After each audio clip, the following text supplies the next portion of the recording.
প্ৰাৰ্থিত্ব প্ৰত্যাশীৰ জল্পনা কল্পনা আৰম্ভ প্ৰাৰ্থিত্ব লাভ কৰি আনন্দিত কংগ্ৰেছী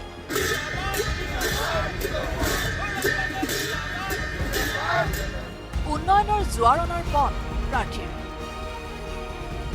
কংগ্ৰেছে দ্বিতীয়খন প্ৰাৰ্থী তালিকা ঘোষণা কৰাৰ পাছতেই সমষ্টিয়ে বলিছে নিৰ্বাচনৰ গৰম বতাহ নহলা বৰ্ণামঘৰত সেৱালৈ নিৰ্বাচনী প্ৰচাৰ আৰম্ভ কৰিলে কংগ্ৰেছৰ ৯১ নং টিংখাং সমষ্টিৰ মনোনীত প্ৰাৰ্থী বিপুল গগৈ বিধায়ক হিচাপে নিৰ্বাচিত হলে মূল্য বৃদ্ধি নিয়ন্ত্ৰণ নিবনুৱা সমস্যা আৰু অৰ্থনৈতিক অনগ্ৰসৰতাৰ বিৰুদ্ধে কাম কৰাৰ পথ কংগ্ৰেছৰ প্ৰাৰ্থীজনৰ দুধনৈ সমষ্টিত প্ৰাৰ্থিত্ব লাভ কৰি আনন্দিত কিশোৰ ব্ৰহ্ম যোৱা 5 বছৰত যিখিনি ধৰক আমাৰ যাদৱ চৰকাৰে যিখিনি কৰিছে তেওঁৰ যিখিনি এনেকৈ আধাৰুৱা কাম আছে সেইখিনি মই কৰাৰ কাৰণে অশেষ চেষ্টা কৰিম যিমানখিনি পাৰোঁ সৰ্বশক্তি মই প্ৰয়োগ কৰিম আৰু গৌৰৱক অশেষ ধন্যবাদ দলীয় টিকট লাভ কৰাৰ বাবে কংগ্ৰেছৰ শীৰ্ষ নেতৃত্বৰ প্ৰতি কৃতজ্ঞতা প্ৰকাশ কৰিলে ঢেকিয়াজুলিৰ কংগ্ৰেছ প্ৰাৰ্থী বাতাস ওৰাঙৰ কংগ্ৰেছ দলৰ AICCৰ সন্মানীয় সভাপতি মল্লিকাৰ্জুন খাৰ্গে ডাঙৰীয়া লোকসভা বিৰোধী দলৰ সভাপতি দলপতি কংগ্ৰেছ নেতা ৰাহুল গান্ধী ডাঙৰীয়ালৈ আৰু সোনিয়া গান্ধী ডাঙৰীয়ানীলৈ আৰু প্ৰিয়ংকা গান্ধী ডাঙৰীয়ানীলৈ আৰু PCCৰ সন্মানীয় সভাপতি বিৰোধী দলৰ উপদলপতি গৌৰৱ গগৈ ডাঙৰীয়ালৈ মই বহুত শুভেচ্ছা ধন্যবাদ জনাইছোঁ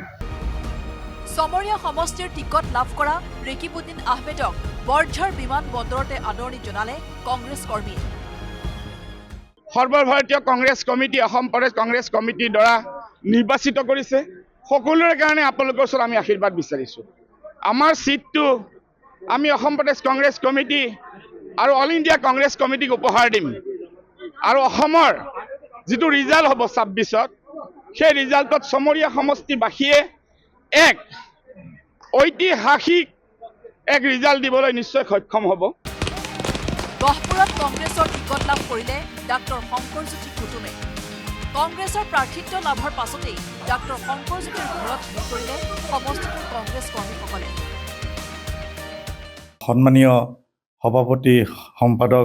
সন্মানীয় পদাধিকাৰী সকলোকে মই ধন্যবাদ জ্ঞাপন কৰিছোঁ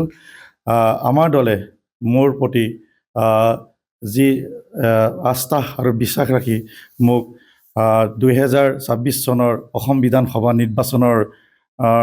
বাবে গহপুৰ সমষ্টিৰ কাৰণে মোৰ দলে ভাৰতীয় জাতীয় কংগ্ৰেছ দলৰ হৈ মোৰ নাম মনোনীত কৰাৰ কাৰণে মই বহুত ধন্যবাদ জ্ঞাপন কৰিছোঁ ইয়াৰ উপৰি কংগ্ৰেছৰ টিকট লাভ কৰা অন্যান্য প্ৰাৰ্থীসকলৰ মাজতো পৰিলক্ষিত হ'ল একেই আনন্দ উৎসাহ bureau report news 18 Assam north east